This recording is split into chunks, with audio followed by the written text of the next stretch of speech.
I never imagined the woman who married my son would try to rob me not of money, but of everything I'd ever stood for. For 30 years, I worked behind a desk at Homeland Security. People called it a boring job.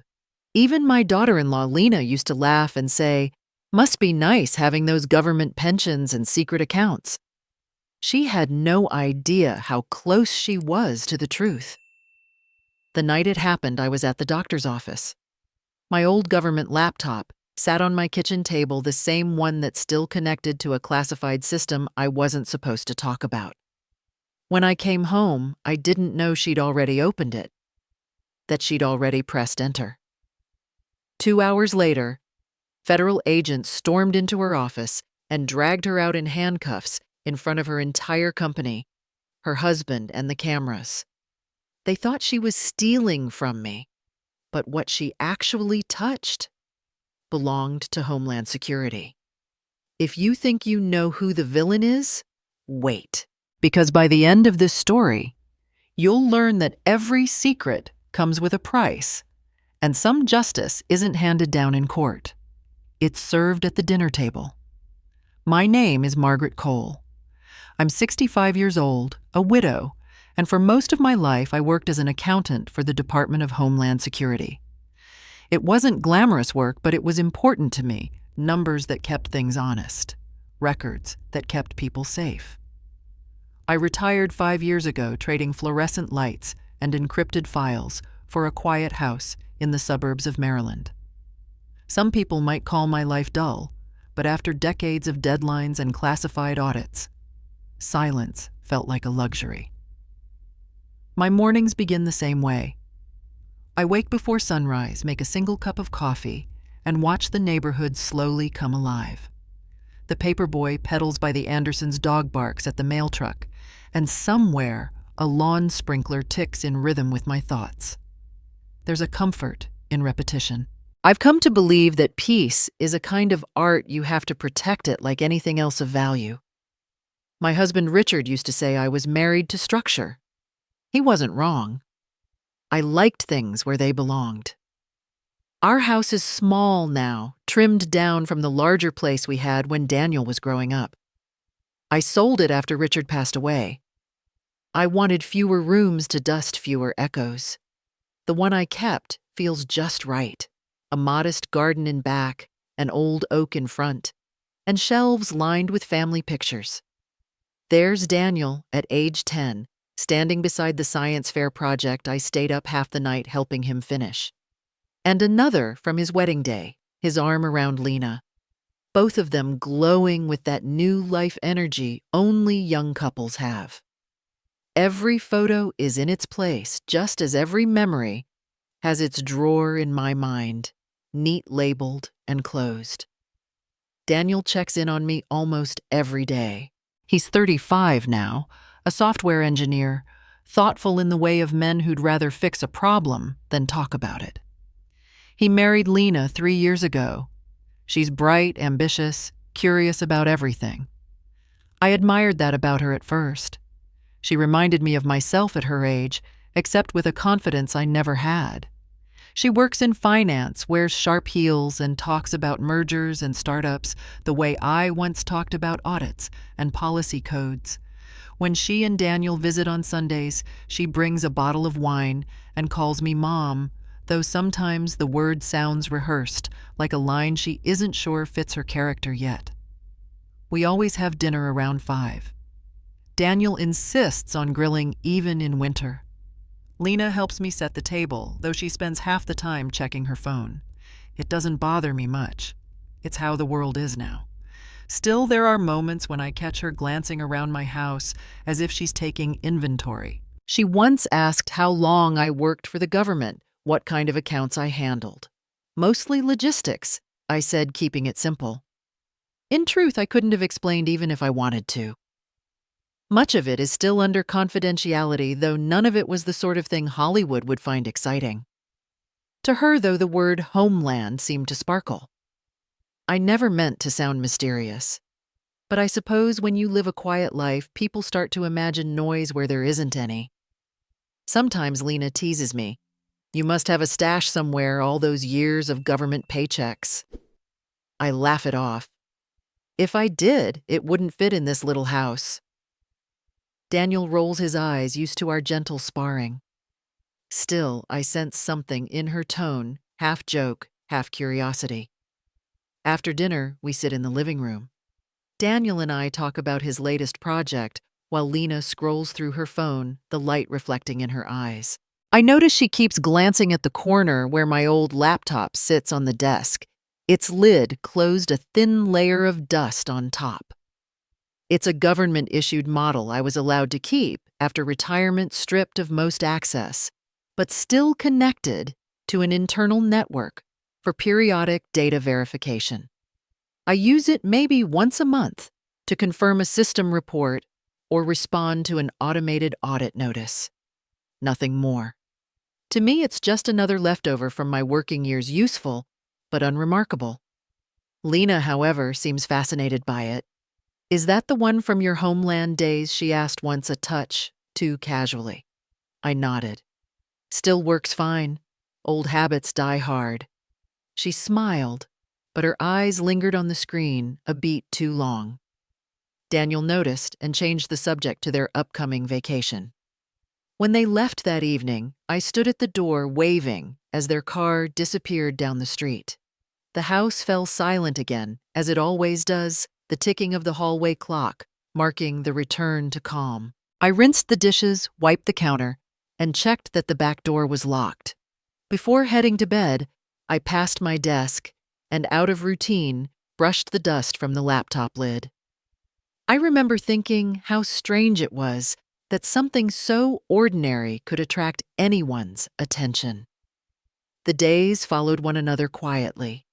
I tended my garden, met my neighbor Susan for tea, watched the evening news. Nothing ever changed, and I liked it that way. But now looking back, I realize how fragile that peace was, how a single moment of curiosity, one small, reckless decision, could unravel a lifetime of order. I didn't know then that my quiet world was already cracking, that someone I loved was about to make a choice she couldn't take back. I didn't know the next time I saw that old laptop it would be surrounded by flashing lights and agents in dark suits. If only I knew what she was planning that day, I would have locked that old laptop away for good.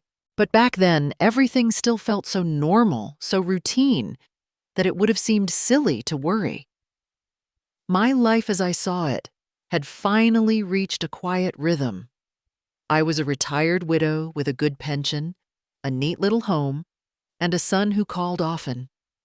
There was nothing left to protect. At least that's what I believed. Sunday dinners were my anchor. Every week, Daniel and Lena came over, rain or shine. Daniel always brought groceries, claiming my fridge was too empty for his liking. Lena usually handled the wine, something light she'd read about in a lifestyle magazine. I'd roast a chicken or make pot roast with carrots and potatoes, the kind of meal that fills the house with slow, forgiving warmth. It was my way of reminding them that no matter how busy the world became, there was still a place where time moved gently. That Sunday felt no different. I remember the late afternoon light coming through the blinds, catching the dust in gold streaks. The kitchen smelled like thyme and butter, and Daniel was teasing me about my ancient radio that still played old Sinatra songs. Lena sat at the counter, her legs crossed, scrolling through her phone, while I basted the chicken. She looked every bit the modern woman. Smart, polished, slightly impatient with the slower pace of an older generation. I didn't take offense. I was that way once, when the world seemed like something to conquer instead of survive. Dinner started pleasantly enough. Daniel carved the chicken, and I passed the gravy while Lena poured the wine. We talked about small things, the weather, a new restaurant they wanted to try, a neighbor's dog that wouldn't stop barking. For a while, it felt easy, natural. Then, as the conversation drifted to work, Lena asked a question that landed like a pebble in still water. "Mom," she said lightly, swirling her glass, You must have had access to some pretty big accounts in your old job, right? I looked up from my plate. Her tone was casual, playful, even, but there was a flicker in her eyes, something sharper, more deliberate.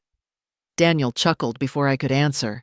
Lena, he said Mom's job wasn't exactly about the money. She was the one checking that nobody else was moving it around. I smiled, grateful for his attempt to diffuse it. That's true, I said. The only thing I saved was my sanity. They laughed, but I saw Lena tilt her head, as if my answer had left a space she wanted to fill. Still, she said, you must have seen some interesting numbers. I mean, Homeland Security sounds so classified. You can't tell me there wasn't something exciting hidden in all those files. Her words carried an edge I couldn't quite name. I dabbed my napkin and kept my voice light. Exciting is one word for it. Tedious is another. Mostly it was about making sure other people's excitement didn't end up costing the government a fortune. Daniel grinned. Mom's way of saying she caught people doing stupid things. He reached for another slice of chicken, happy to keep the mood easy. But Lena wasn't done. So all those stories about secret funds and black budgets? Nothing like that ever crossed your desk. I set my fork down. Lena, I said gently, the truth is, when you spend years dealing with other people's numbers, you stop thinking of them as money. They're just figures on a page, nothing more. She smiled, but it didn't reach her eyes. I don't know, Mom. I think if I'd worked for Homeland, I'd have been tempted to peek at least once. Daniel let out a soft groan. Please don't give her ideas. She already manages our accounts like she's running the treasury. He said it with affection, but I could sense the tension rising between them, the kind that comes from words that were meant as jokes, but land somewhere heavier. I decided to steer the conversation elsewhere.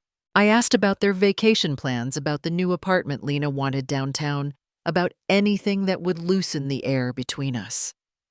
She smiled, politely answering, but her gaze kept wandering to the hallway where my office door stood half-closed. After dinner, Daniel offered to do the dishes. I tried to protest, but he waved me off. Sit, Mom. You've done enough. I poured coffee for Lena and me, and we sat in the living room while the sounds of clinking dishes and running water filled the background. She looked around the room again, her eyes landing on the framed photo of Richard and me from our younger days. You must miss him, she said softly. I nodded. Every day. But missing someone becomes part of the routine after a while. Like setting the table for one less person. That sounds lonely, she murmured. Sometimes, I admitted. But loneliness is quieter than regret. You learn to live with it. For a brief moment, I saw something like understanding in her expression. Then it flickered away, replaced by curiosity. I guess you had to be careful in your line of work, she said. You know, keeping track of secrets, protecting sensitive stuff. I was careful, I said, choosing each word with the same precision I once used balancing ledgers. That's what the job required. She nodded slowly, as if turning that over in her mind. Must have been nice, she said finally, to know things other people didn't. I wasn't sure what to say to that. There was no malice in her tone, but something about the way she said it made me uneasy. Before I could respond, Daniel came in drying his hands. All done, he said cheerfully. Next time we're ordering pizza. We laughed, the mood lifting again, and I thought maybe I'd imagined the tension altogether. When they stood to leave, I hugged them both at the door. Lena smelled of citrus and something expensive. She thanked me for dinner, her smile perfectly polite. After they drove off, I locked up, turned out the lights, and stood by the window for a moment watching the quiet street. The house settled around me like an old blanket. But as I turned to head upstairs, my eyes fell on the briefcase by my desk, the same one I'd used for years, filled now with old notes, papers, and that government laptop I barely touched. And that's when I remembered the way Lena's gaze had lingered there all evening, curious, almost hungry.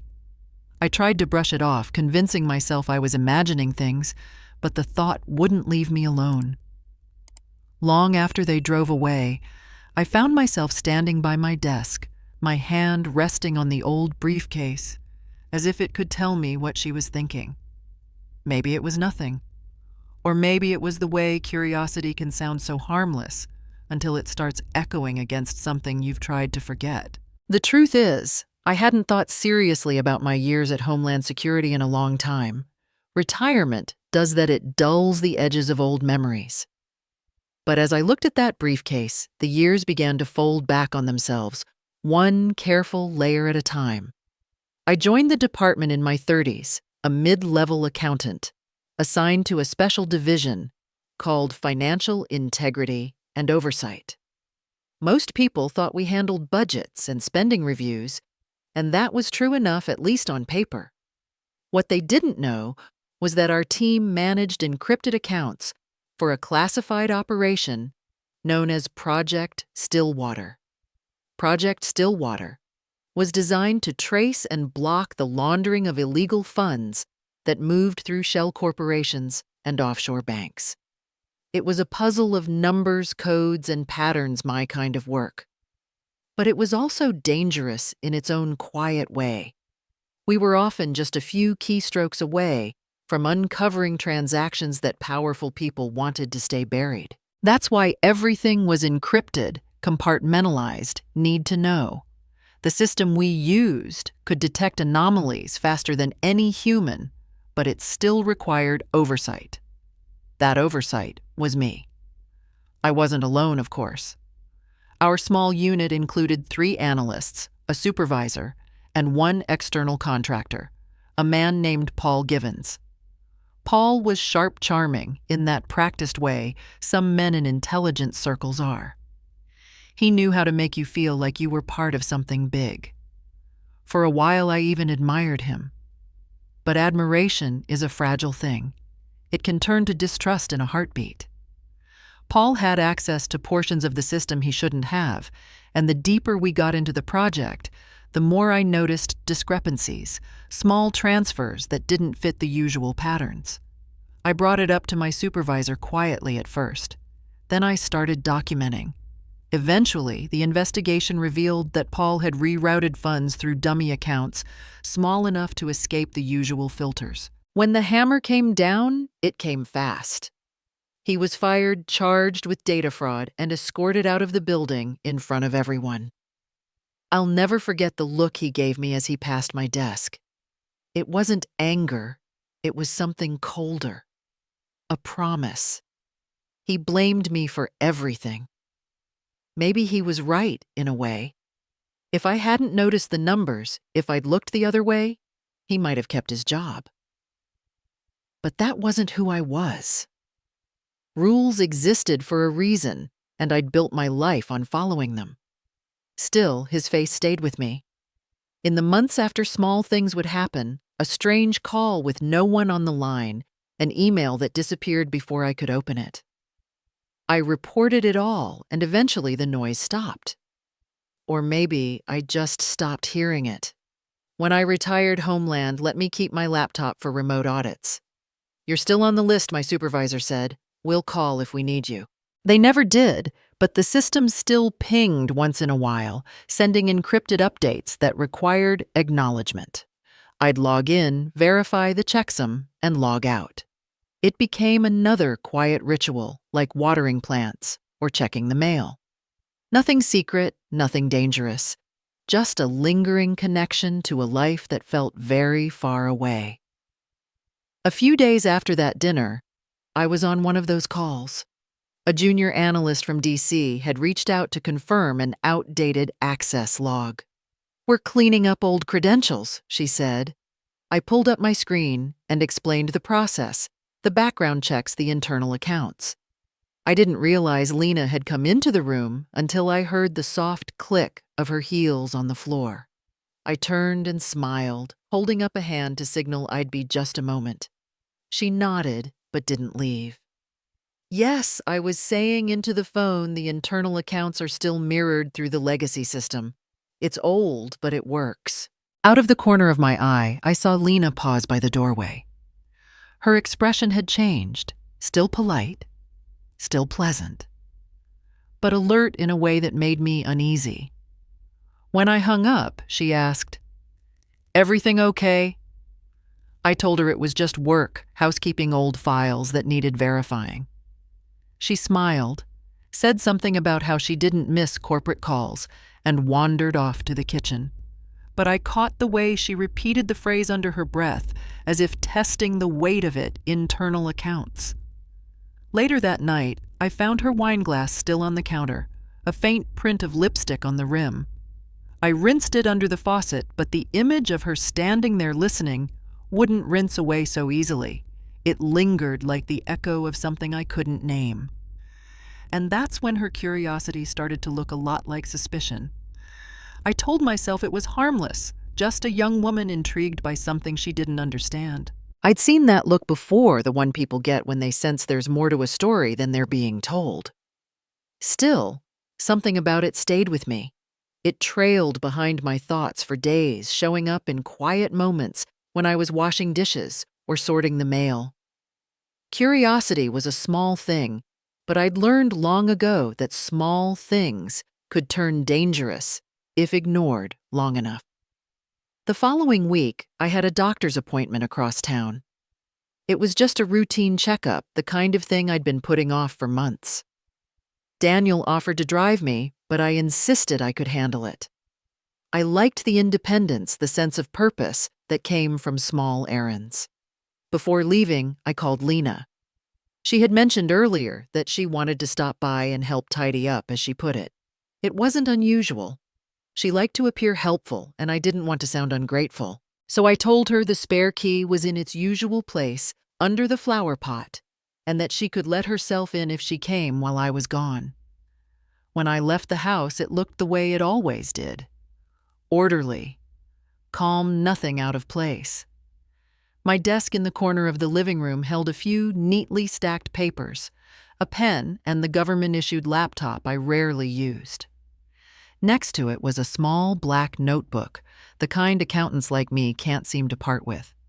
Inside were lists of old verification codes, account numbers, and shorthand notations I'd once needed for cross-checking. To anyone else, they were meaningless strings of letters and numbers. To me, they were the remnants of a job that had defined half my life. The drive to the doctor's office took about 20 minutes. I remember glancing at the clouds forming over the highway, gray and soft, like they couldn't decide whether to rain or not.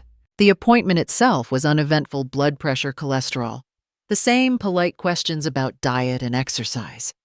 But even as the doctor spoke, I caught myself wondering whether Lena had stopped by yet. It wasn't worry exactly, more like a faint tug of instinct, something whispering that my home was no longer as private as it used to be. When I got back, everything seemed untouched. The house was quiet sunlight slanting through the blinds in familiar stripes. But there was a faint trace of her perfume in the air, light and citrusy. A glass sat in the sink, and the throw blanket on the couch was folded differently than I remembered. Small signs, but enough to tell me she'd been there. I smiled to myself. Maybe she really had just come to help. I wanted to believe that. What I didn't know then, what I couldn't have known, was that while I was sitting in a sterile white room, getting my blood drawn, Lena had been standing in my living room looking at that same black laptop. I imagined her moving slowly, at first curious, but cautious, touching things gently so as not to disturb them. The label on the laptop, HS Internal Secure, must have caught her attention. Homeland Security. It sounded impressive, mysterious, maybe even valuable. She probably sat down, fingers hovering over the keys, wondering what could possibly be behind that password screen. Then, as she looked around, her eyes must have landed on the notebook. I picture her picking it up, flipping through the pages, seeing line after line of coded sequences and annotations. To her, they might have looked like account numbers, private, organized, hidden. A part of her must have wondered why I'd still keep something like that after retirement. I can almost hear her whispering to herself, connecting dots that didn't exist. Maybe she thought it was money. Maybe she thought she'd stumbled upon proof of the kind of secret accounts she'd joked about over dinner. I've replayed it so many times in my head that I can almost see the moment it happened, the shift in her expression when curiosity turned into certainty. She must have taken out her phone and started jotting down the numbers, carefully copying each string of letters, believing she was onto something important. I don't think she meant to steal. Not yet. At that point, it was probably just about knowing, about proving something to herself, to Daniel, maybe even to me. That she wasn't just the young wife at the edge of our conversations, that she could understand what I'd kept private all these years. Maybe she told herself she was protecting her husband's future, that if there was something hidden, she had a right to know. People tell themselves noble stories before they do foolish things. I've learned that much. By the time I pulled into the driveway, the clouds had finally decided to rain. The air smelled of wet earth and fresh leaves. Inside the house looked exactly as I'd left it. Every paper in place, every drawer closed. I hung up my coat, set my keys on the table, and glanced toward the desk. The notebook was there, a little closer to the edge than before, but otherwise untouched. I thought nothing of it then. It wasn't until later that I realized what had happened, that while I was sitting in traffic on the way home, Lena had already made her first move in a game neither of us understood. By the time I came home, she already knew the password. Of course, I didn't realize it then. I moved through the house, made myself a cup of tea, and watched the rain slide down the window, unaware that curiosity had already taken root in Lena's mind. What began as harmless interest was turning into something else, something with teeth. Looking back now, I can see how quickly the shift must have happened. One question too many, one guess that felt too close to the truth, and suddenly imagination became belief. Belief can be dangerous when mixed with pride. For the next few days, Lena seemed unusually cheerful. Daniel mentioned it once, saying she'd been on a roll at work, full of energy and new ideas. I remember smiling, relieved to hear they were both happy. I didn't know that beneath her bright mood, something was stirring, a quiet, growing conviction that she had stumbled upon a secret worth uncovering. Maybe she told herself it was for Daniel's sake. Maybe she just wanted to prove she was right. Either way, it began at her office with a careless conversation over lunch. Lena had a friend there, a woman named Carly, who worked in the same department. They often ate together, trading bits of gossip between bites of salad. One afternoon, while Carly talked about bonuses and office politics, Lena leaned closer and lowered her voice. "You ever wonder if people hide money in places no one can touch?" she asked. Carly laughed. "Like offshore accounts?" "Sure. My ex-husband probably did." Lena smiled, stirring her coffee. "What if someone in my family did, just forgot to mention it?" Carly teased her, asked if she'd found a treasure map, and Lena shrugged, pretending it was just a joke. But later that night at home, she couldn't stop thinking about it. She went over the numbers she'd copied from my notebook, the phrases she'd seen on the laptop screen. Internal accounts. Verification sequence. Secure access. To her, it must have looked like code for something hidden, something valuable. And then, as fate would have it, her curiosity was met with opportunity. The email came 3 days later. I never saw it, of course, but the investigators later showed me a copy. The subject line read, "About your discovery." The sender's address was a string of letters and numbers, no name, no clue. The message itself was short. "I can help you access what's rightfully yours." At first, she thought it was a prank, but the next line made her heart stop. "HS Project, Stillwater." I can almost picture her face at that moment, the thrill, the fear, The sense of validation. Someone else knew. Someone was confirming her suspicions. And more than that, they were offering help. She probably thought, this is it. Proof that I'm not crazy. What she didn't know was that the man behind that email had been waiting for a moment like this for years. His name was Paul Givens. Paul had always been clever patient. When Homeland dismissed him, he lost not only his job, but his identity. Men like him don't forget humiliation. They store it, nurse it, let it grow until revenge feels like justice. I imagine he'd kept tabs on me through old contacts, quietly watching for a weakness. Then through some dark corner of the internet, he must have stumbled upon Lena's social media pictures of family dinners, birthdays, holidays at my house. A perfect target close enough to me to be useful, naive enough to be manipulated. Lena wrote back the next morning. Her message was cautious, but intrigued. She asked who he was, what he knew. He replied with just enough detail to hook her references to Homeland Records' unclaimed assets and legacy transfers. He told her the accounts had been hidden years ago for security reasons, but now, with my retirement, they were accessible again if she knew where to look. He made it sound like family money, something Daniel's late father had set aside, something I was keeping secret. From there, it moved fast. They began exchanging encrypted messages. Paul guided her step by step, what to search, what to verify, how to mask her IP address. He made her feel competent, powerful. "You're doing this for your family," he wrote once. "You deserve to know the truth." It was the perfect trap. She believed him because she wanted to believe. Meanwhile, I noticed small changes in her behavior.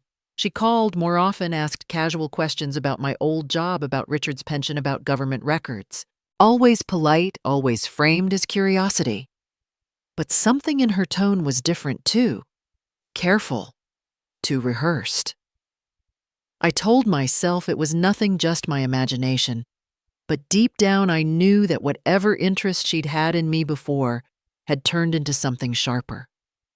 Later, I would learn that she'd convinced herself she was doing the right thing, that this wasn't greed but fairness, that she was uncovering something Daniel had a right to. It's strange how easily people can rewrite their own intentions.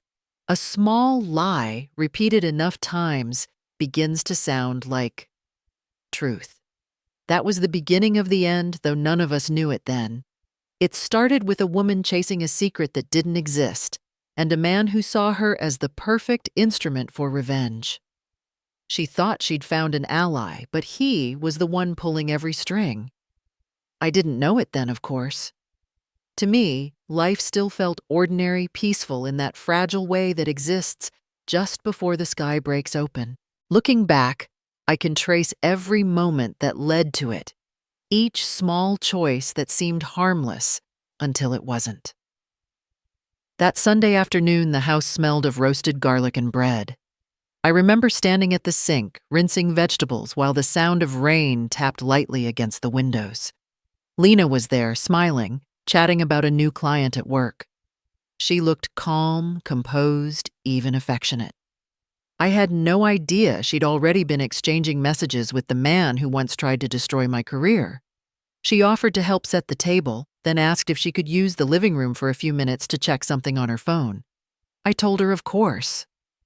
I didn't see the tension in her shoulders, the way her fingers gripped her phone a little too tightly. To me, it was just another Sunday. Daniel was outside on a call, pacing under the covered porch, his voice low but cheerful. I had no reason to suspect anything was wrong. Later, when investigators pieced everything together, I learned what happened in those few minutes while I stirred sauce at the stove. Lena had taken my old notebook out of the drawer where she'd seen it before. She opened the laptop, its lid creaking slightly, and typed the first code. It didn't work. She tried another, then another. Finally, the screen shifted and a login window appeared. Homeland Security, secure access. She hesitated. Maybe for a second she thought about closing it, pretending she hadn't seen it. But curiosity has a voice that sounds a lot like courage when you want it to. She entered the final code, the one she'd copied down wrong once, and corrected later, and pressed enter. The system recognized it. The Homeland Security emblem flickered onto the screen, followed by a line of text she didn't understand: HS Financial Secure, Project Stillwater. It must have looked official, important, maybe even like the proof she'd been searching for. To her eyes, it wasn't a government project. It was a door to something hidden. She didn't see classified documentation. She saw money. She saw her husband's future. She saw validation. She opened a secondary tab within the system, one labeled Transfer Protocol, thinking it was a banking function. Paul's messages had guided her here line by line, promising that once she verified access, he'd walk her through recovering the funds. I imagine her heart was racing as she typed in the numbers: $1,000, just a test small enough not to raise suspicion. She must have smiled, thinking she'd outsmarted me, thinking she'd proved herself. What she didn't know was that Stillwater wasn't financial. It was forensic. Every keystroke, every unauthorized attempt, every query triggered an alert buried deep inside Homeland's monitoring network.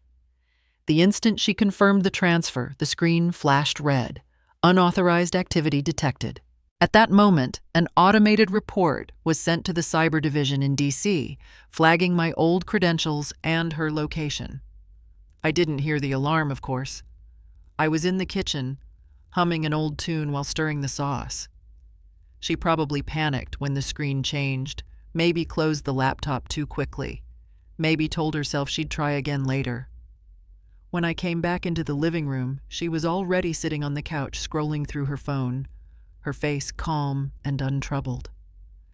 "Everything all right?" I asked. She smiled. "Perfect." That night after they left, I noticed the faint warmth of the laptop under my hand when I moved it. I remember frowning, wondering why it felt newly used, but I brushed it aside. I had no idea what she'd done, or how quickly that one small act had set everything in motion. It took less than 10 minutes from the moment she pressed that button for the system to trace the login. Within an hour, the federal tracking team had flagged her IP address and cross-referenced it with her company's network. The breach report was already in motion before she even fell asleep that night. I've thought about that moment many times, the way small sounds in the kitchen must have covered the quiet click of her typing, how easily an ordinary afternoon can become the beginning of disaster. She wasn't trying to bring anyone harm, not really. She was chasing a fantasy built by someone else's bitterness. But the system didn't know that, and neither did I. When I think about it now, I still hear that single click, small and sharp, like the closing of a lock. That click cost her everything. I didn't realize it right away, of course. That night passed like any other. I washed the dishes, turned off the lights, and went to bed without a second thought.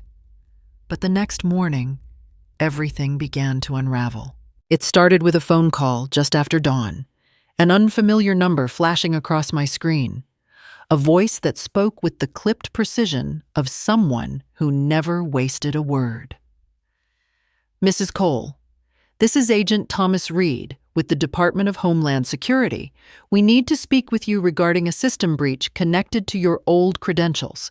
At first, I thought it was a mistake. My credentials, I'm retired," I said, my hand tightening around the phone. "That's exactly why we're calling," he replied. "Your access ID was used to enter a secure internal network last night." The words dropped like stones. I went still, listening as he explained that an unauthorized login had triggered an automated alert originating from my retired terminal, my old laptop, the one that had sat untouched in my living room, except, of course, for the moment, Lena had decided to test her luck. I told him I hadn't used the system in weeks. He asked if anyone else had access to my device. That was when my pulse began to quicken. "No," I said automatically. Then I hesitated. "Well, my family visits sometimes. My daughter-in-law, she—" I trailed off, hearing how foolish it sounded. Within 2 hours, 2 agents arrived at my house. They were polite but direct, their questions precise. Agent Reed was tall, early 40s, with a calm that carried authority. His partner, Agent Miller, was younger, more expressive, the kind who tried to soften the edges of hard news. They asked to see the laptop. I led them to the desk, my stomach tightening as they powered it on. One glance at the system logs told them what they needed to know. The login occurred at 6:47 p.m. yesterday, Reed said, scrolling through the data. Source IP trace. Looks like a business network, not residential. He turned the screen toward me. "Does this address mean anything to you?" I leaned in, recognizing the company domain immediately. It was Lena's office. I didn't speak for several seconds. I just stared at the glowing numbers, my heart beat loud in my ears. Mrs. Cole, Agent Miller said gently, "We're not accusing you of anything. We just need to know if you're aware of anyone who might have used your device." I nodded slowly. "My daughter-in-law was here last night," I said. "She's curious by nature, but she wouldn't—" I stopped, remembering the faint warmth of the laptop, the way she'd smiled a little too easily afterward. Reed folded his arms. The user attempted to open a financial transfer module inside a restricted Homeland security project called Stillwater. "Do you recall what that program was used for?" My throat felt dry. It was part of an anti-money laundering initiative. We traced illicit funds moving through offshore accounts, highly classified. We handled sensitive cases involving internal corruption. Reed gave a short nod. "That's what we thought. The transfer she initiated wasn't connected to any bank. It was an active investigation file. She didn't touch money, Mrs. Cole. She accessed classified data, and that's a federal offense." The room seemed to tilt. For a moment, I couldn't breathe. My mind raced through 100 explanations, none of them good. She didn't know I said, finally. She thought it was something else. She couldn't have understood what she was doing. Reed's expression didn't change. Intent doesn't erase the action. Someone guided her there. She didn't find this on her own. That was when I felt the full weight of it.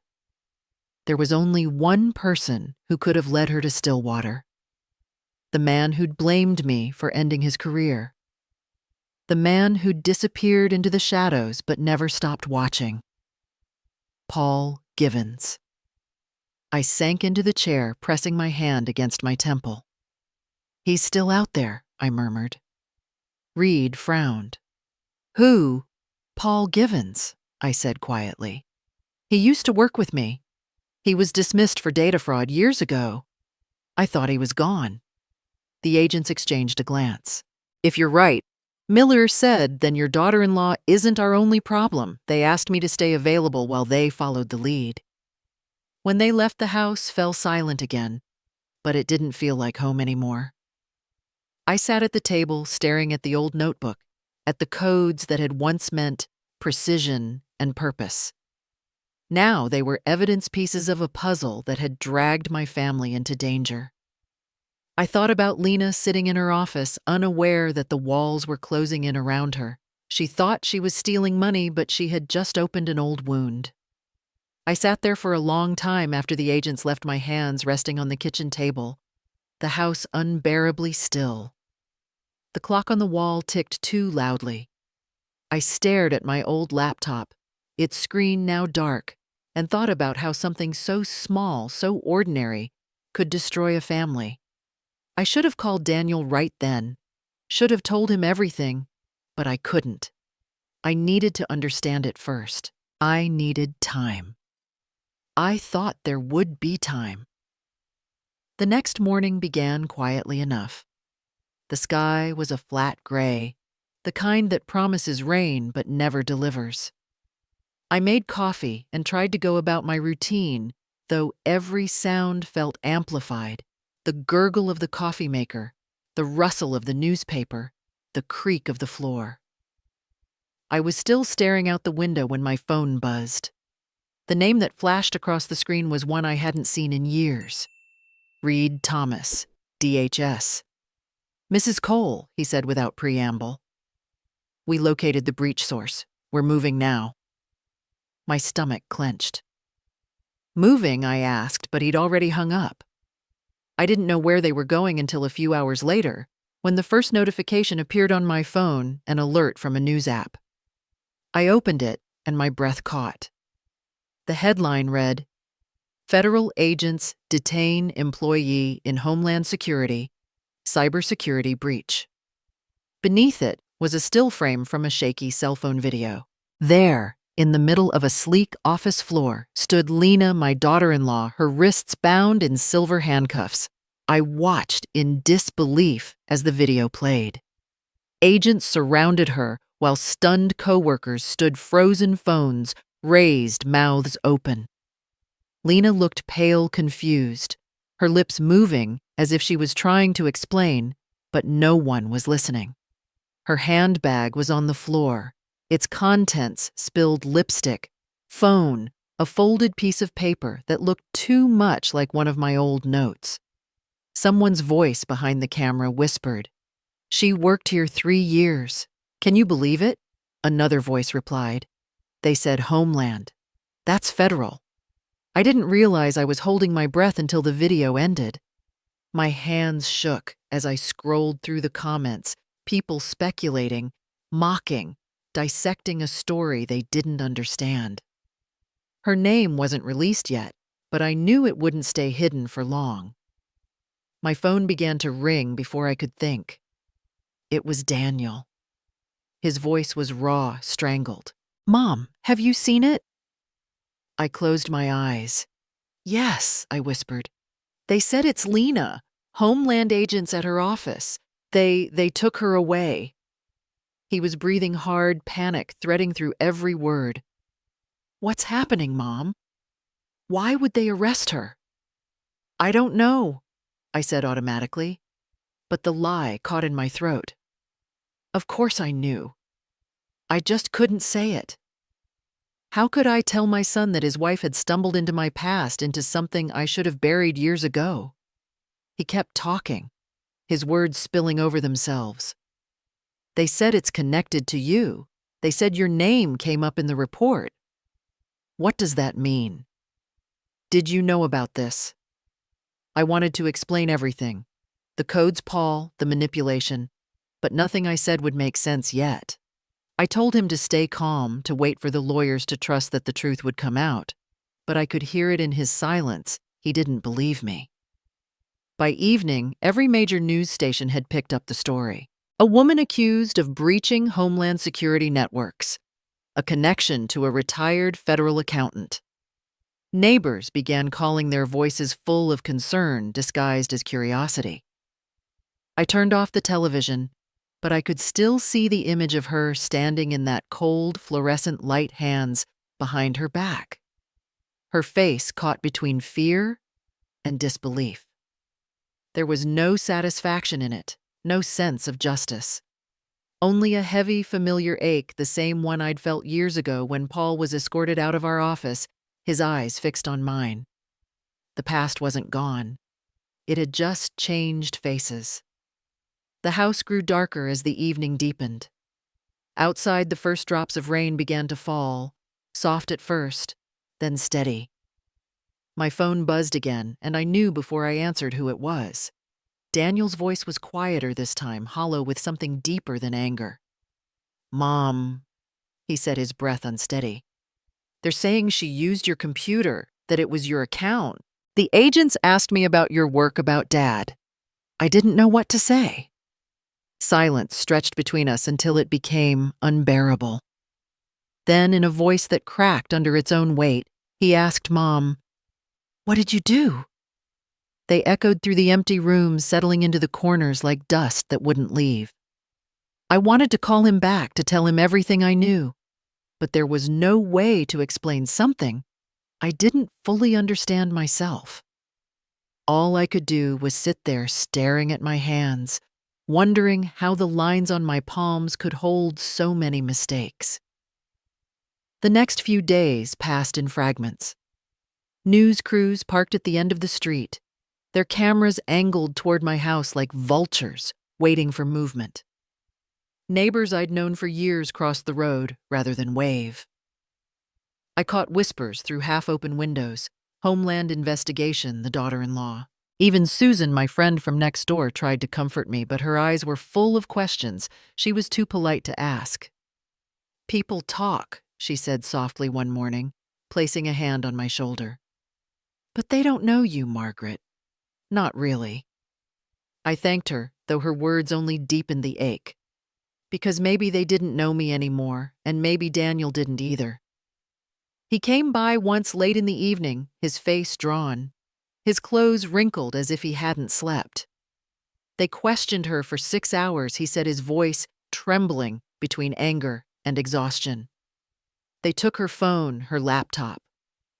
They think she's part of something bigger. I tried to meet his eyes. "And you?" I asked quietly. "What do you think?" He hesitated, rubbing his temple. "I think she made a mistake. But I don't think you told her to do it." "I know you, Mom." His words should have comforted me, but they didn't. They only reminded me that the line between guilt and innocence isn't always drawn by truth. It's drawn by what people choose to believe. 2 days later, the investigators returned. This time they were less formal, more insistent. They asked about Paul, about my connection to him, about whether I'd had any contact in recent years. I told them no, though the mere mention of his name made my stomach turn. Reed's expression was unreadable. "He's resurfaced," he said. "We think he may have used your daughter-in-law to access Stillwater files." I felt my throat tighten. "He's been gone for over 20 years, I said. Why now? Reed didn't answer. He only said they were still digging. After they left, I wandered the house, aimlessly drawn to the office, where that cursed laptop sat like a relic. I opened the desk drawers one by one, not sure what I was looking for.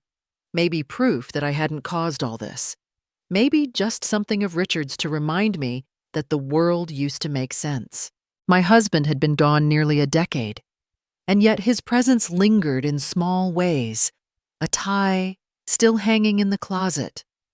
The faint scent of cedar in the drawers. He'd worked in the same division as me once, though his duties had been more administrative. He never spoke much about his projects, and I never pressed him. Back then, we trusted each other enough not to ask too many questions. As I searched through old folders and files, I found a small external drive tucked inside an envelope labeled personal. My heart quickened. I plugged it into my home computer, half expecting it to be empty.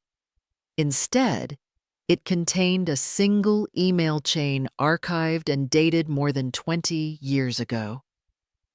The sender's name froze me where I sat. Givens Paul. The subject line read, "Stillwater Reconciliation." My hands trembled as I opened it. The message was brief, only a few lines, but they were enough to steal my breath.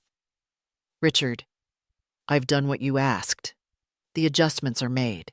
No one will see the transfers unless they know where to look. Just remember you owe me for this. Keep Margaret out of it."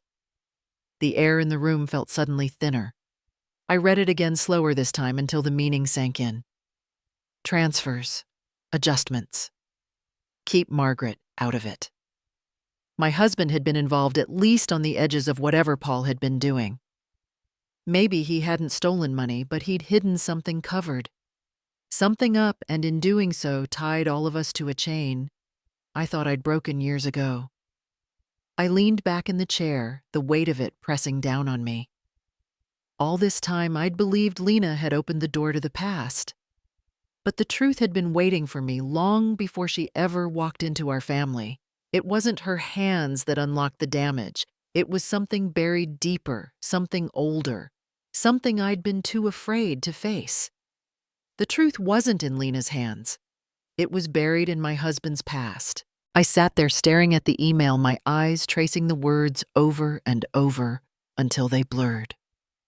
Richard's name, Paul's name, and that one line that changed everything. Keep Margaret out of it. My first thought was disbelief. My husband, the man who taught me that honesty was sacred, that the truth was what separated order from chaos, had hidden something from me. But the more I read, the clearer it became. The numbers, the phrasing, the tone. It wasn't a misunderstanding. It was a cover-up. I searched the rest of the drive, opening every folder, every file, as if I could find something that would make it all make sense. But all it did was confirm what I already knew. There were alterations in old audit records, small changes that might have seemed harmless at the time. A date moved here, a number adjusted there. Enough to disguise discrepancies, but not enough to raise alarms. Paul's fraud hadn't gone unnoticed by accident, it had been buried. And Richard had done the burying. When the Stillwater inquiry happened all those years ago, I was the one who flagged the anomalies.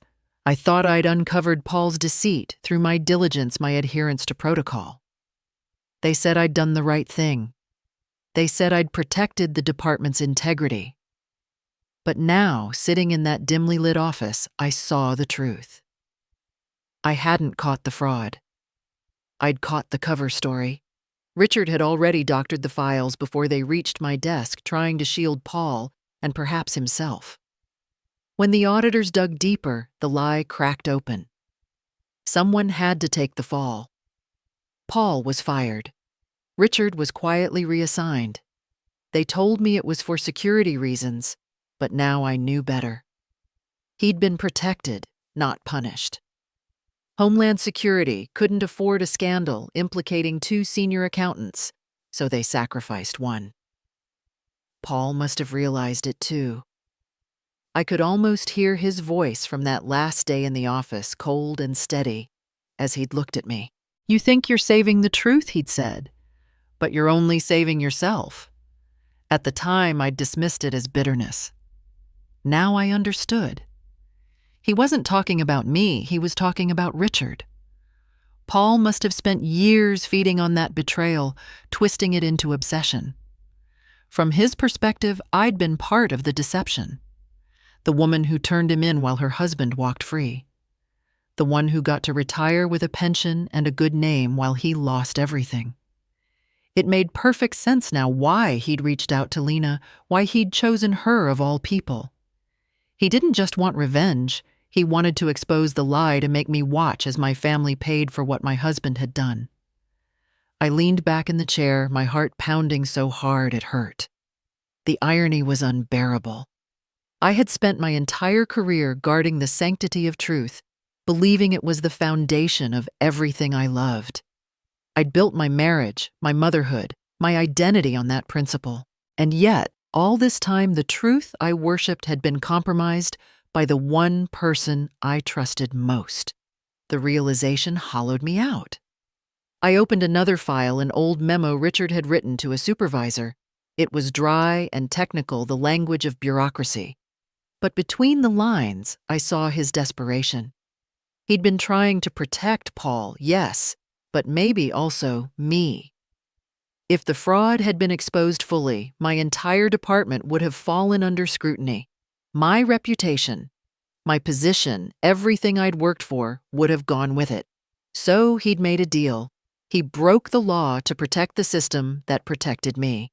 For the first time, I saw my husband not as the man I'd married, but as a man cornered by loyalty. He must have thought he could fix it, that he could outsmart the truth. But lies like that don't die quietly. They wait. They wait for the right moment, the right person to open the wrong file. I felt a deep, aching sadness, not just for him, but for all of us. For Paul, who had turned his pain into vengeance. For Lena, who had walked into a story she didn't understand. And for myself, for believing that integrity was something you could hold forever without it slipping through your fingers. I closed the laptop and looked around the room.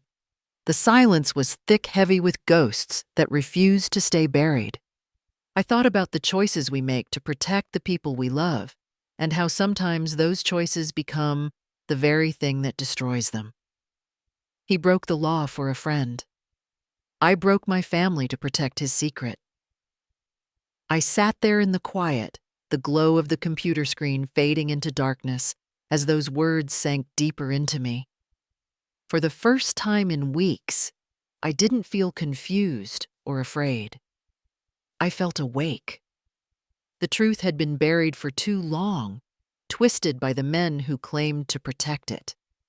My husband's mistake, Paul's vengeance, Lena's naivety, they were all threads of the same web.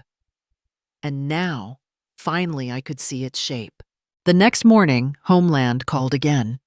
Agent Reed's tone was sharper this time, efficient, but heavy with the kind of weariness that comes from chasing ghosts. "Mrs. Cole, we've confirmed it," he said. "The emails came from a network Paul Givens has been operating offshore. He's been using encrypted channels to manipulate your daughter-in-law. We traced his contact pattern, months of correspondence." I listened in silence, the weight of inevitability pressing against my chest. "You said he's offshore," I said. "Can you reach him?" Reed hesitated. "He's careful. Too careful. We've sent decoys before, but he doesn't bite. He only responds to her. Or to you." The room felt colder suddenly, as though the air itself understood what he was suggesting. "You want me to reach out," I said softly. There was a pause. "You're the one person he won't expect to cooperate with us," Reed replied. "He thinks you're the enemy, the one who ruined him. If we can get him talking even for a few minutes, it might be enough to pinpoint his location." I turned toward the window. Outside, the autumn light had shifted pale and brittle. The neighborhood looked deceptively peaceful. Lawns trimmed, mailboxes, straight lives untroubled. Mine, though, had become a battlefield of memory and guilt. "If this helps clear Lena," I said, "I'll do it." Reed's voice softened. "You don't have to, Mrs. Cole. You've done more than enough." But I had to. I'd spent years believing silence was the same as peace. That if I just kept my head down, the past would stay quiet. But silence had never protected anyone. It had only allowed lies to grow. I thought of Lena sitting alone in a detention cell, of Daniel's voice, trembling with confusion, of Richard's face in that old photograph, smiling as if nothing in the world could touch him. That afternoon, the agents set up a secure connection at my house. A plain laptop replaced my old one, stripped of identifiers, connected through a proxy. "We'll be monitoring everything," Reed assured me. "You type. We'll handle the rest." When the screen blinked to life, I hesitated. It had been decades since I'd last seen Paul's name appear on anything official, but just seeing those letters again made my stomach twist. I started typing slowly, carefully. "Paul, it's Margaret. I know what you did to her. We need to talk." Minutes passed. Nothing. Then, just when I thought he wouldn't respond, the cursor flickered and new text appeared. "So they finally let you speak. Took you long enough." My hands froze over the keys. Reed leaned forward. "Keep him talking," he whispered. "You ruined a family for something you don't even understand," I typed. The reply came fast. "Understand, I understand perfectly. You watched me burn while your husband walked free. You smiled while I lost everything." I felt the sting in his words, sharp and personal. But this wasn't about pain anymore. It was about truth. "You were never supposed to take the blame," I wrote. "He protected me, not himself. He made a mistake. So did I." There was a long pause. Then mistake. He falsified records. Margaret. He stole from the system he swore to defend. And you reported me. You think I'd let that stand? I glanced at Reed, who gave a subtle nod to continue. You've had your revenge. But if you keep this up, it won't just be me who pays. You'll destroy an innocent woman. The cursor blinked again, longer this time. Then innocent. Like you were. Tell me, how does it feel to lose everything you pretended to care about? Before I could respond, Reed raised his hand, signaling for silence. His eyes were locked on his monitor. We've got a trace, he mouthed. I looked back at the screen at that name that had haunted me for decades.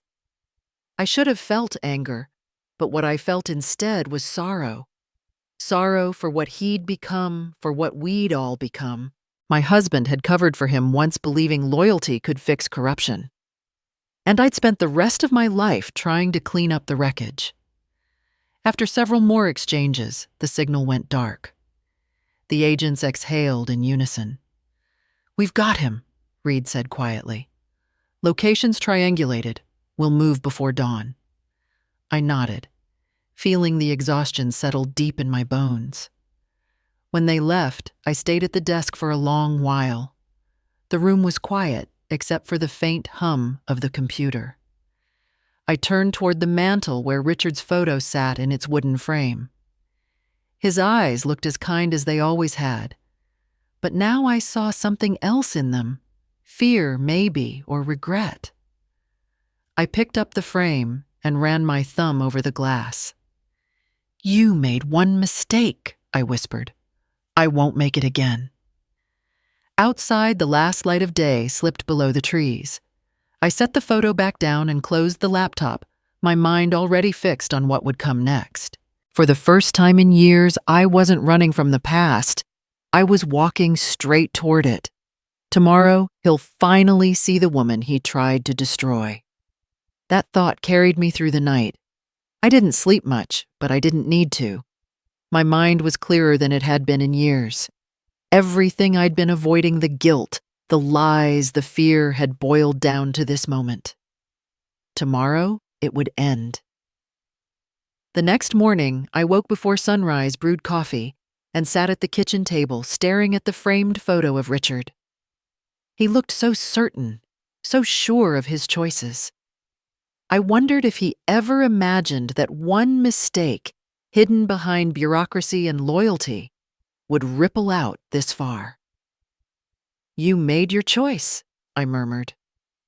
Now I have to make mine. By the time the agents arrived, I was ready. They briefed me one last time the meeting would take place in a cafe. Downtown, a public place with clear sightlines. I'd go in first, sit by the window, and keep him talking until they had what they needed. Reed adjusted the small microphone clipped inside my jacket. Remember, he said quietly, we'll be close. Just stay calm, keep him engaged, and when I signal, step back. I nodded. Calm had become second nature to me. I'd spent a lifetime pretending things were fine when they weren't. Today, I'd use that skill one last time. The cafe was half full when I arrived, a mix of business people, students, and the quiet hum of espresso machines. The scent of roasted coffee beans wrapped around me like a memory. I chose a table near the window, where the morning light spilled across the surface. My hands were steady as I stirred sugar into my cup. At exactly 10 o'clock, he walked in. Paul Givens looked older than I remembered, but not weaker. His hair was thinner, his shoulders slightly stooped, but his eyes, those calculating ice-blue eyes, were exactly the same. He scanned the room, once found me, and smiled. It wasn't the smile of an old colleague. It was the smile of a man who thought he'd finally won. He slid into the chair across from me. Margaret, he said, his voice smooth but bitter. It's been a long time. Too long, I replied evenly. I didn't expect to hear from you again. Oh, I'm sure you didn't. He leaned forward. Not after what you did to me. I met his gaze. You mean what you did to yourself? He laughed softly, shaking his head. You still tell yourself that story, that I was the villain. You destroyed my career. You stood by while your husband made me the scapegoat. You falsified records. I said, my voice calm, deliberate. You stole from the system. He smirked. And Richard covered for me. Until you found out, of course. Then it was easier to let me burn than risk your perfect little life. The words hit their mark, but I didn't flinch. You've been running from the truth for 20 years, I said. And dragging my family into it didn't make you right. It just made you cruel. He leaned back, his smile fading. You think I care about your family. Your daughter-in-law was just leverage. She wanted in. I gave her a door. I didn't force her to walk through it. I stared at him, feeling the full weight of his arrogance. You manipulated her. You used her curiosity to reopen a wound you caused. He shrugged. Maybe. But now everyone knows what kind of people you are. The righteous Homeland accountant with a husband who doctored files. The son married to a would-be thief. You built a life out of lies, Margaret. I just gave the world a peek inside. I took a slow breath, then reached into my purse. You always did love the sound of your own voice, I said quietly. I set a small black recorder on the table and pressed the button. You just confessed, Paul. And every word is live. For the first time, I saw fear flicker in his eyes. His gaze darted to the corners of the cafe, searching. Outside, I caught a glimpse of movement, Reed and 2 agents crossing the street. I stayed perfectly still. You think this changes anything? He hissed, his voice lower now. You think they'll believe you? I looked him square in the eye. They don't have to believe me. They just heard you. The door burst open. 3 agents entered, their jackets flashing the familiar DHS insignia. Conversation stopped mid-sentence. Paul rose to his feet, his chair screeching against the floor, but it was too late.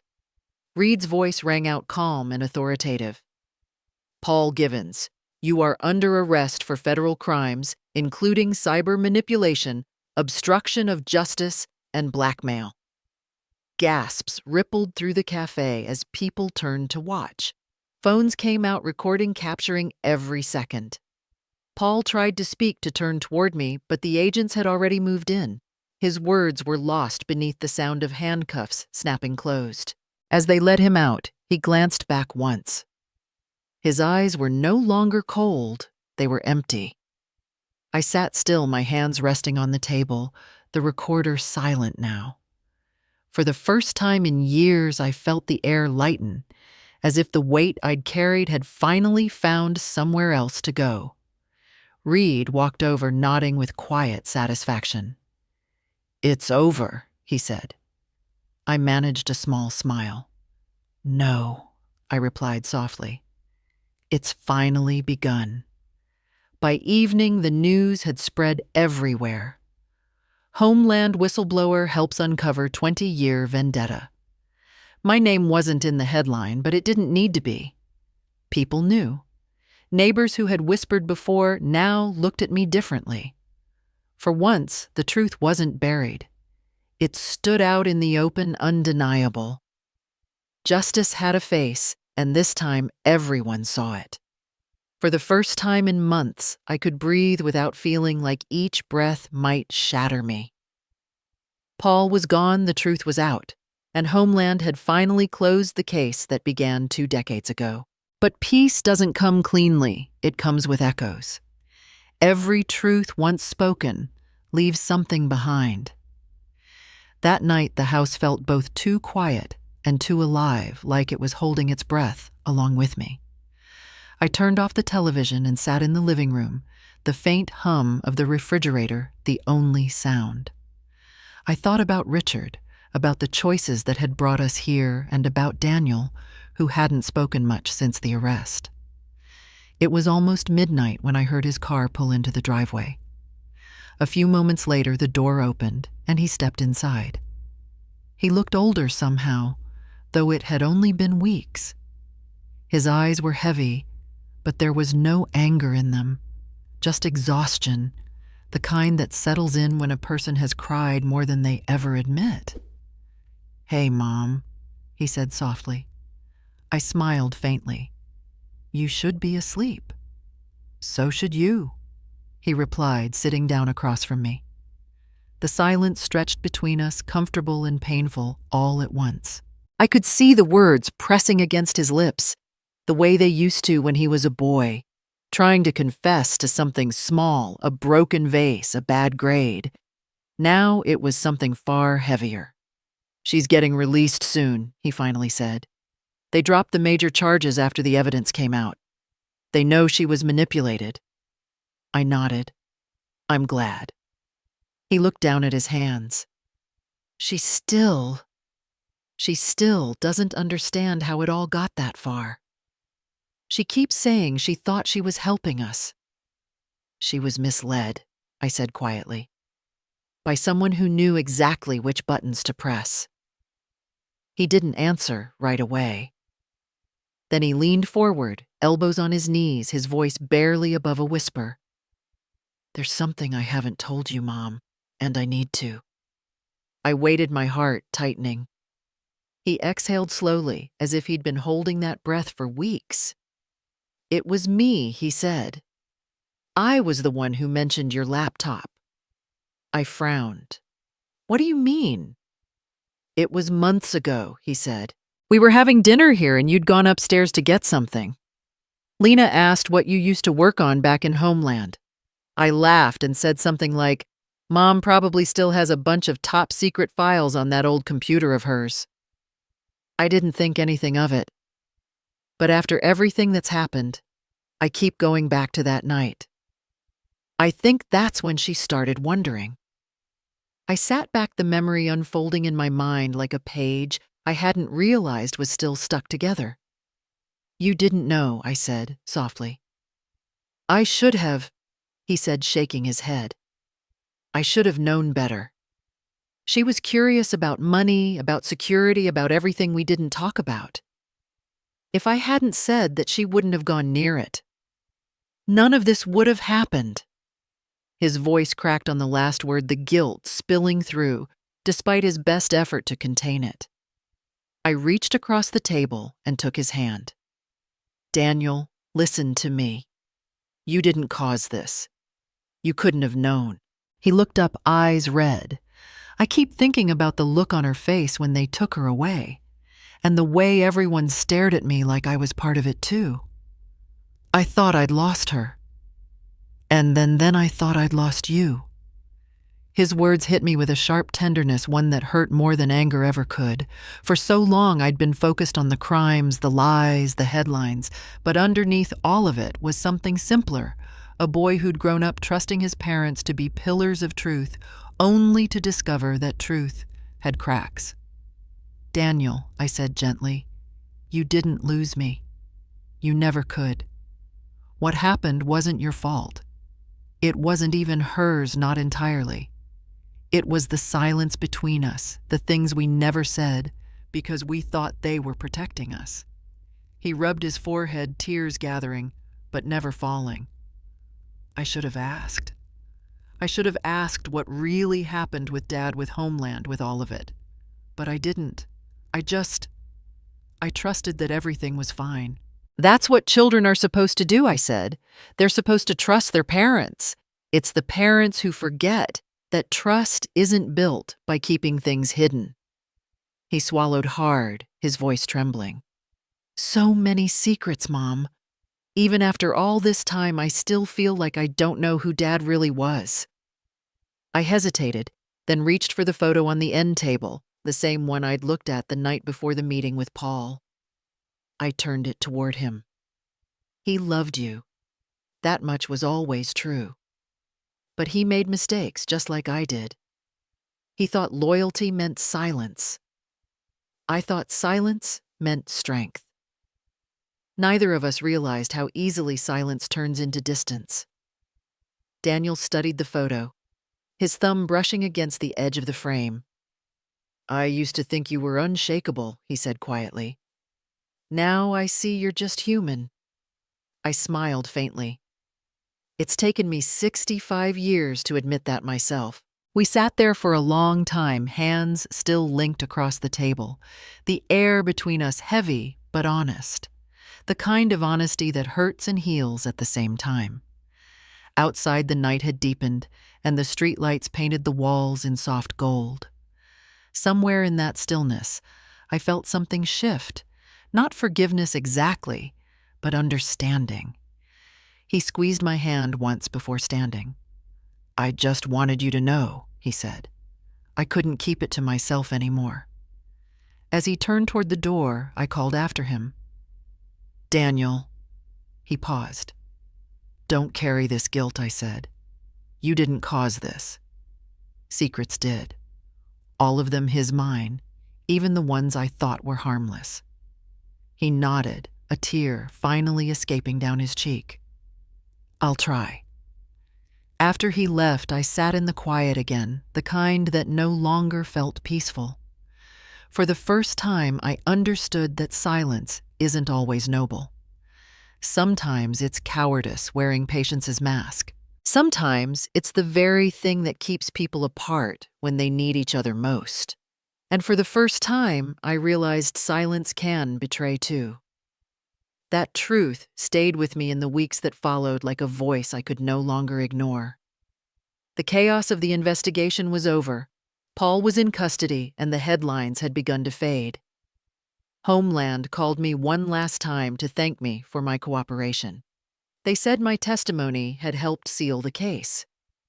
Paul was sentenced to 8 years in federal prison. The reporters called it justice, but when I saw his photograph in the paper, older, smaller, defeated, I didn't feel victory. I just felt the weight of all the years that had led us both there. Daniel came by often after that. He and I didn't talk much about the case anymore. Some things had been said that didn't need repeating. We were learning how to exist again carefully, like people trying to build something on ground that had already cracked once before. He was working more, sleeping better, and spending his weekends visiting Lena. She'd been released after cooperating fully with the investigation. She wasn't charged, though her reputation had taken a beating, but she didn't hide. She volunteered for Homeland's Community Cybersecurity Initiative, a program that trained young people to recognize online manipulation and digital fraud. I heard about it through one of the agents. "She's good at it," Reed told me over the phone. "Seems like she's trying to make something right." I didn't respond, but the thought stayed with me. I wasn't sure if I was ready to see her. Forgiveness, I'd learned, wasn't an announcement. It was something you earned inch by inch through choices that didn't erase what was done, but proved what could still be built. One quiet afternoon, I drove to the community center where she worked. The building was nothing special. Beige walls, old posters, the smell of burnt coffee in the air, but I could hear laughter echoing down the hallway. When I stepped inside the small classroom, I saw her sitting among a group of teenagers, showing them how to spot phishing scams on fake websites. Her voice was steady, patient. She didn't notice me at first. When she finally looked up, her words faltered. "Mrs. Cole," she said softly, standing. The room went still for a moment before she turned to the students and smiled. "Let's take a short break, okay?" They filed out, murmuring thanks as they passed. We stood there, 2 women bound by mistakes neither of us could undo. She looked thinner, her hair pulled back, her face older somehow. Not from years, but from what guilt does when it lingers too long. I sat down at one of the tables. She hesitated, then joined me. "I didn't think you'd come," she said quietly. "I wasn't sure I would," I admitted. "But I heard what you've been doing here." "It's nothing special," she said, staring at her hands. "I just wanted to help." to do something that mattered. I figured if I can keep one person from making the kind of mistake I did. She trailed off, shaking her head. I reached into my purse and pulled out Richard's old wristwatch. The leather band was worn, the gold casing dull with age. I set it on the table between us. He used to say, "Time heals everything," I told her. He believed that with all his heart. I'm not sure he was right, but I want to believe it. So I'm giving you time. She looked at the watch, then at me, her eyes filling with tears. I don't know how to make this right, she whispered. I can't undo what I did. I can't take back how it hurt Daniel. Or you. You can't, I said softly. But you can live differently. You can take what you've learned and turn it into something that helps others. That's how you make it matter. She wiped her eyes, quickly nodding. Then let me help rebuild what I broke, she said. Not just for me, for all of us. For him too. I studied her face for a long moment, searching for the woman I'd once thought I'd never forgive. What I saw instead was someone who had been humbled by her own flaws, who had fallen and chosen to stand again not out of pride, but purpose. What did you have in mind, I asked. That was when she told me her idea to create a scholarship in Richard's name for underprivileged students who wanted to study cybersecurity. We could help them learn what integrity means in this field, she said, her voice growing steadier. Give them the chance to do it right, to protect people, not exploit them. For a moment, I couldn't speak. It was simple, almost too simple, and yet it felt right. A way to turn all that loss into something that reached forward instead of back. He would have liked that, I said, finally. He believed in second chances even if he never gave himself one. We spent the next hour sketching out the details, funding ideas, potential partnerships, names of schools to contact. By the time I left, the air between us felt lighter, not erased of pain, but changed by it. I could see the determination in her eyes, the kind that comes from people who have already faced the worst and decided to keep walking anyway. That evening, I told Daniel about it. He didn't speak at first. He just nodded, eyes bright with something like relief. She needed that, he said. We all did. The scholarship launched 6 months later, the Richard Cole Memorial Scholarship for Integrity in Cybersecurity. Homeland Security matched our contributions, and the first class of recipients came from schools that had never before sent a student into tech. At the ceremony, Lena stood beside me on stage, speaking not as the woman who'd been arrested, but as one who'd learned from it. Her voice shook at first, then steadied. We can't rewrite our mistakes, she said, but we can change the story that comes after. When it was my turn to speak, I looked out at the crowd, students, families, colleagues, and felt something settle in me, a quiet peace I hadn't known in years. This, I said, is what redemption looks like when you stop asking for it and start building it. Afterward, Lena and I stood together watching the students laugh and take photos. The light outside the auditorium was golden soft, in that way that makes everything look briefly forgiven. She turned to me, her voice barely above a whisper. Do you think this is justice? I smiled faintly. Maybe justice isn't revenge, I said. Maybe it's redemption done right. Those words lingered with me long after the applause faded, long after the lights dimmed in the hall where the scholarship ceremony had ended. For the first time in years, I felt something that didn't come from fear or guilt or duty. It came from peace. Quiet, steady, earned peace. In the weeks that followed, the last pieces of the story finally settled into place. Paul's sentencing came first. 8 years in federal prison for conspiracy data intrusion and obstruction of justice. I didn't attend the hearing. I didn't need to. The courtroom was full of reporters, attorneys, and agents, people who had only known him as a case file. I had known him as a man once proud and reckless who had turned bitterness into purpose.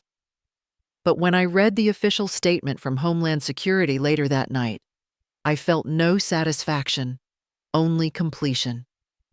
The report listed every detail of his crimes, his manipulation of Lena, the attempt to frame me, and the digital trail that had led straight back to him.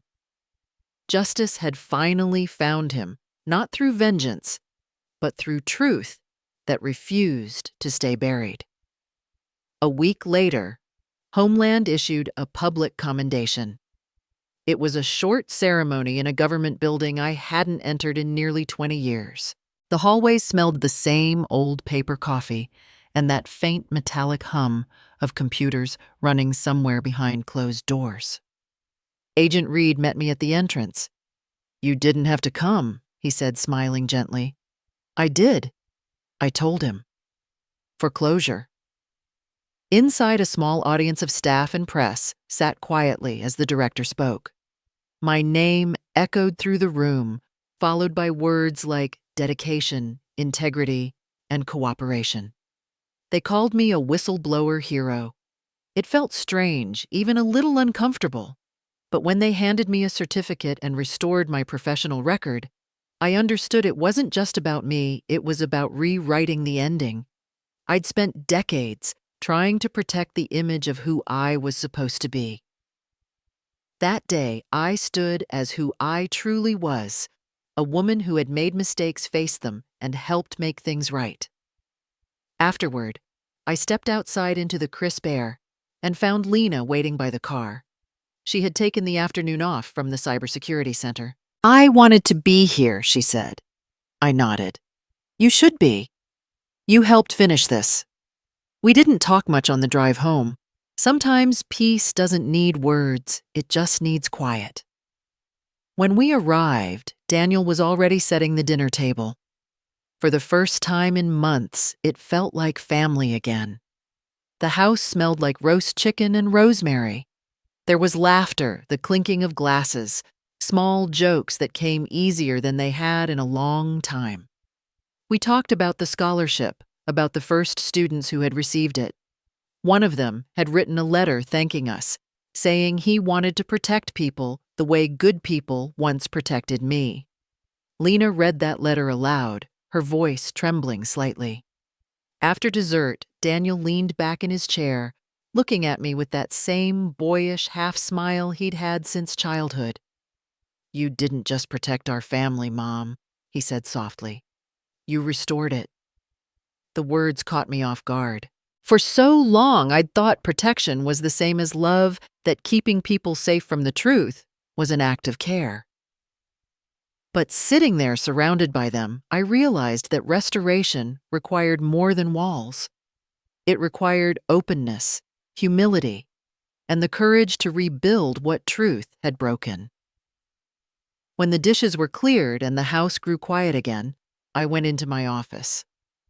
My old laptop sat on the desk, the same one that had started everything. Its casing was scratched, its keys slightly faded, but it still held the echoes of years gone by, codes, reports, messages from a time when I believed knowledge alone could keep the world in order. I stared at it for a long moment before powering it on one last time. The familiar Homeland login appeared, but this time it didn't feel like a door to my past. It felt like a chapter ready to close. I opened the files folder and read the final line of the last report I'd ever written years ago, data secured. Mission complete. I smiled at the irony. For so long, I'd believed that was my purpose, to secure, data, protect information, safeguard secrets. But the past year had shown me something truer, something simpler. Protecting information doesn't save lives. Protecting love does. I deleted the files, wiped the hard drive clean, and closed the lid with both hands. The click of it shutting sounded like an ending and a beginning. I placed Richard's watch beside it, the same one I'd given to Lena. The ticking was steady, rhythmic, alive. Time really had healed something, though, not in the way he'd imagined. It hadn't erased the pain, it had simply given it a place to rest. Later that evening, Daniel and Lena came to say goodnight. We stood by the door for a long moment, each of us hesitant to break the silence. Lena finally spoke first. "Do you think we've done enough?" she asked. I looked at her, the woman who had once broken my trust and was now helping rebuild the future in my husband's name. "We'll never undo everything I said, but we've made peace with it. And that's what enough looks like." After they left, I turned off the lights and stood by the window. The neighborhood was quiet. The same stars I'd stared at through years of uncertainty now looked softer, closer somehow. I thought about all the people whose lives had touched mine: Richard, Paul, Lena, Daniel, and how in their own ways, each had taught me something about the cost of silence and the courage it takes to break it. In the end, I realized I hadn't been protecting secrets all those years. I'd been hiding from love its risks, its vulnerability, its power to undo and rebuild. That was my real job all along, though I hadn't seen it until now. I closed the curtains and whispered the words to the quiet house more for myself than anyone else. I thought protecting secrets was my job. But love, that's the only thing worth securing.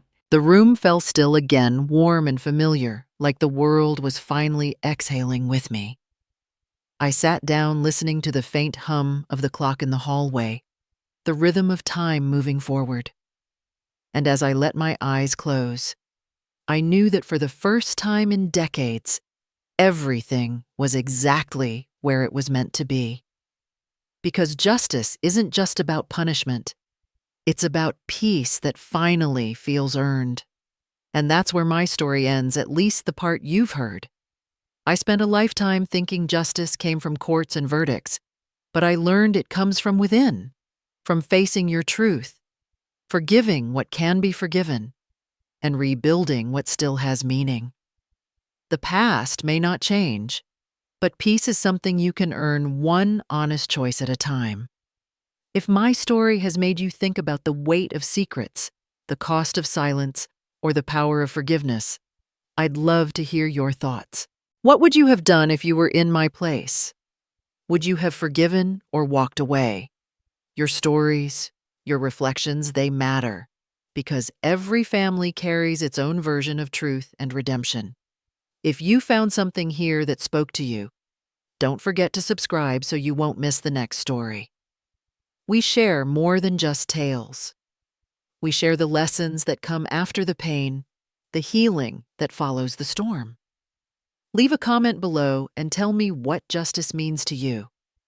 I'll be reading every word because sometimes the most powerful part of a story isn't the one that's told. It's the one that begins when you start to speak.